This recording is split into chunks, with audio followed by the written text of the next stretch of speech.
There it goes. Plus 2 over 3. All right, so what we have to do is get a common denominator in order to solve this.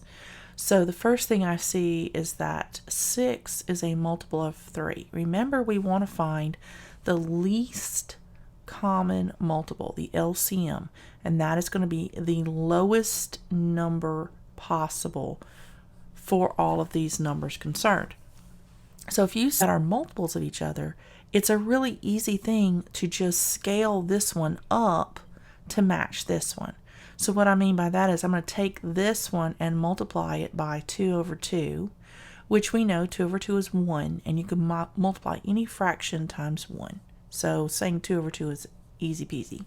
And that gives us 5 over 11 minus 1 over 6 plus 4 over 6. So now we just have two denominators.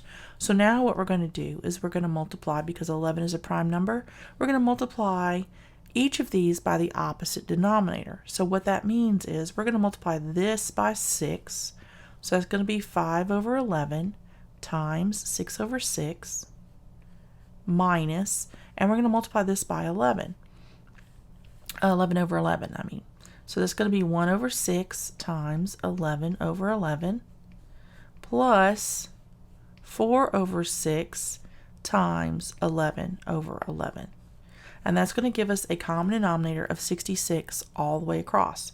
So this is going to be 30 over 66 minus 11 over 66 plus 44 over 66.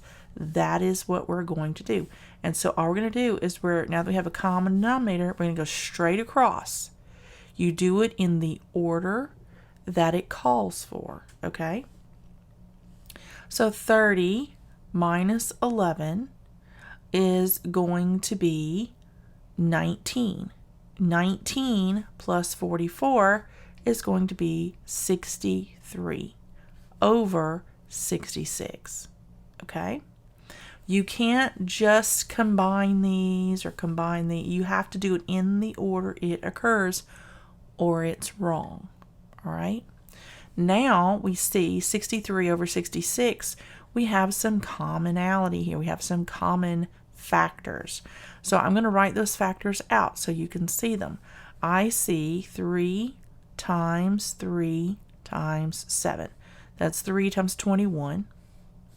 And I see 3 times 2 times 11.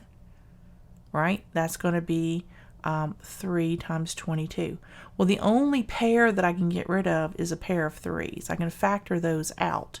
And that still leaves me with 21 over 22. Okay? That's all I can do. That is as reduced as I can get it.